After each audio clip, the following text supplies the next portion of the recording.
இன்றைய நற்செய்தி வாசகம் யோவான் எழுதிய நற்செய்தி 15ஆம் அதிகாரம் இறைவசனம் 12-17 முடிய.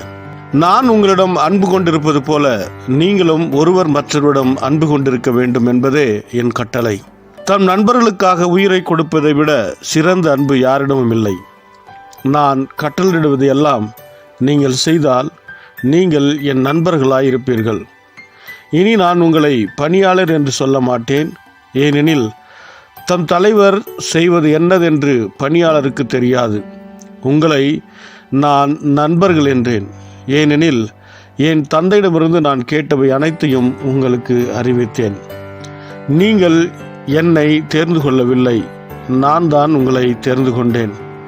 நீங்கள் கனி தரவும் நீங்கள் தரும் கனி நிலைத்திருக்கவும் உங்களை ஏற்படுத்தினேன். ஆகவே நீங்கள் என் பெயரால் தந்தையிடம் கேட்பதையெல்லாம் அவர் உங்களுக்கு கொடுப்பார். நீங்கள் ஒருவர் மற்றவரிடம் அன்பு கொள்ள வேண்டும் என்பதே என் கட்டளை. இது கிறிஸ்து வழங்கும் நற்செய்தி. கிறிஸ்துவே உமக்கு புகழ். ಯೋಹಾನ ಅಧ್ಯಾಯ 15 ವಚನ 12-17 ನಾನು ನಿಮ್ಮನ್ನು ಪ್ರೀತಿಸಿದಂತೆ ನೀವು ಒಬ್ಬರನ್ನೊಬ್ಬರು ಪ್ರೀತಿಸಬೇಕೆಂಬುದೇ ನಾನು ನಿಮಗೆ ಕೊಡುವ ಆಜ್ಞೆಯಾಗಿದೆ. ಗೆಳೆಯರಿಗಾಗಿ ಸ್ವಂತ ಪ್ರಾಣವನ್ನೇ ಕೊಡುವ ಪ್ರೀತಿಗಿಂತ ಮಿಗಿಲಾದ ಪ್ರೀತಿ ಯಾರಲ್ಲೂ ಇಲ್ಲ. ನಾನು ಹೇಳುವ ಕಾರ್ಯಗಳನ್ನು ನೀವು ಮಾಡಿದರೆ ನೀವು ನನ್ನ ಸ್ನೇಹಿತರು.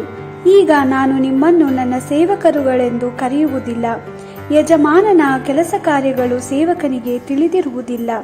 ಆದರೆ ಈಗ ನಾನು ನಿಮ್ಮನ್ನು ನನ್ನ ಗೆಳೆಯರೆಂದು ಕರೆಯುತ್ತೇನೆ, ಏಕೆಂದರೆ ನನ್ನ ತಂದೆಯಿಂದ ಕೇಳಿದ ಪ್ರತಿಯೊಂದನ್ನು ನಾನು ನಿಮಗೆ ಹೇಳಿದ್ದೇನೆ. ನೀವು ನನ್ನನ್ನು ಆರಿಸಿಕೊಳ್ಳಲಿಲ್ಲ, ನಾನು ನಿಮ್ಮನ್ನು ಆರಿಸಿಕೊಂಡೆನು. ನೀವು ಹೊರಟು ಹೋಗಿ ಫಲ ಕೊಡಬೇಕು, ಇದೇ ನಾನು ನಿಮಗೆ ಕೊಟ್ಟಿರುವ ಕೆಲಸ. ಈ ಫಲವು ನಿಮ್ಮ ಜೀವನದಲ್ಲಿ ಶಾಶ್ವತವಾಗಿರಲಿ ಎಂಬುದೇ ನನ್ನ ಬಯಕೆ. ಹೀಗಿರಲಾಗಿ ನೀವು ನನ್ನ ಹೆಸರಿನಲ್ಲಿ ಏನು ಕೇಳಿಕೊಂಡರೂ ತಂದೆಯು ಅದನ್ನು ನಿಮಗೆ ಕೊಡುವನು. ನೀವು ಒಬ್ಬರನ್ನೊಬ್ಬರು ಪ್ರೀತಿಸಬೇಕೆಂಬುದೇ ನನ್ನ ಆಜ್ಞೆ. ದೇವರ ವಾಕ್ಯವಿದು. ದೇವರಿಗೆ ಕೃತಜ್ಞತೆ ಸಲ್ಲಲಿ. Gospel according to John chapter 15 verse 12-17. This is my commandment, that you love one another as I have loved you. There is no greater love than this, that one gives one's life for one's friends. And you are my friends if you do what I command you. No longer do I call you servants, because a servant does not know what his master's business is.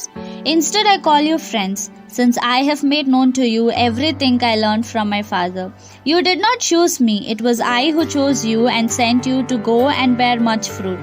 Fruit that will last, and everything you ask the Father in my name he will give you. My commandment to you is this: love one another. This is the word of the Lord. Thanks be to God.